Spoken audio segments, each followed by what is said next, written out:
Have you ever wondered what is the business etiquette that you should follow as a brand new agent? Well, stay tuned and I have the first 3 tips that you should follow when you're just starting out in real estate.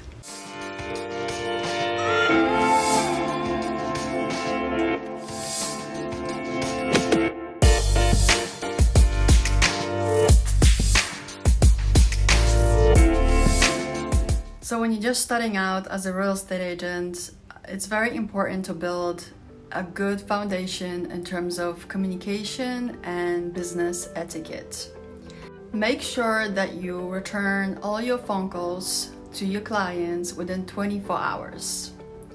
If for some reason you cannot return the phone call to your clients within 24 hours, communicate that to them through emails or text messages or other ways you have contact with them, but do let them know that you will get back to them. It's kind of like when you go to a restaurant and a waiter comes up to you and he says or she says, "I'll be right with you," to make you feel aware that you are still there, that they will be right there with you, and then you know that they haven't forgotten about you. It's the same thing with clients.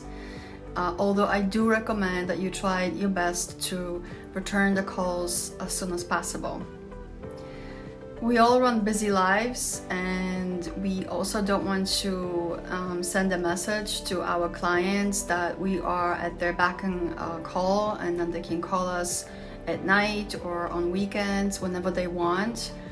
My philosophy here is that you can answer those calls at some later times when it's really, really urgent, although everything in real estate is urgent.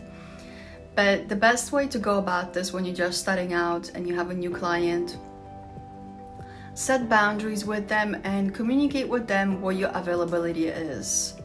If you don't want to pick up the phone after 8 o'clock or 7 o'clock at night, tell them that.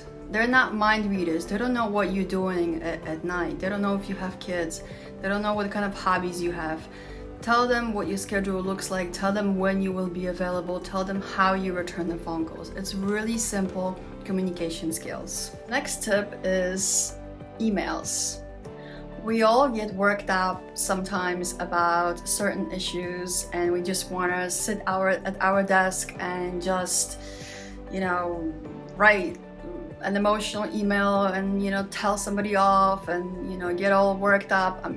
Real estate is an emotional business. Clients get emotional about selling or buying their homes, and we get emotional because that's our livelihood. My tip for you is, if you have that kind of a moment when you want to write somebody this emotional email, even if it's to another agent, okay, go ahead, write the email, fine, write everything you want in it, you just spill it out. But don't send the email. Just leave it in your drafts folder and sleep on it, just like your grandmother told you. Sleep on it, my dear. That's the message here. Leave it for a day, and the next day when you have calmed down, when you've thought about it and that email never reached its recipient, you will be able to sit down, edit it, take out the words that are too emotional, make it more professional, and keep in mind that you are in the business of real estate, so don't take anything personal. You don't know what the clients are going through. They don't know what you're going through. Like I said earlier, nobody's a mind reader. The best strategy here is to keep it diplomatic and just stay professional.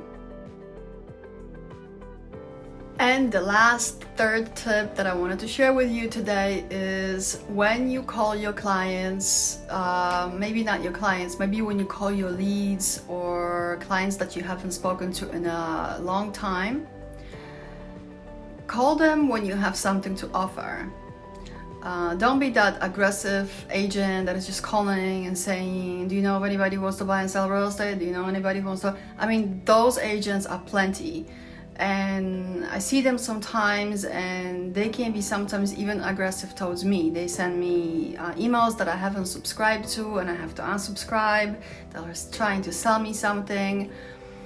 Yes, I know we're in the business of sales, but don't be that person that is just calling and calling and calling. You will start getting hate feelings from these people. Call with the place of service, call when you have something to offer, call when you have something of value. So this way you are always coming from a place of service. And by the way, when you are building your business, always try to focus on being that real estate agent professional who comes from a place of service. That will be noted and appreciated, and that will accumulate for you a very good reputation that you want to establish right from the beginning. And I can't stress it enough how important it is to have this place of professionalism and integrity from the beginning, because that is something that you cannot buy anywhere, and it's called your reputation. Your reputation is really important. Most of the time, the markets that you work in are small. Even if you work in a large city, your reputation is important, even if you're working among many other agents. Keep that in mind, and always make sure that you remember that whatever you're doing comes from a place of integrity and a place of service. Basically, what you want to ask every day you're dealing with these leads and the clients is, what can I do for you today? So those are the 3 tips for you to get started. Jot them down on a piece of paper. Don't forget about them. They're pretty important. Let me know in the comment section what you think, and if you have any questions.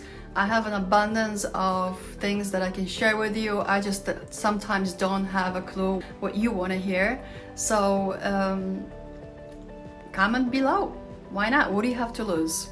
Thank you so much for watching, and don't forget to subscribe.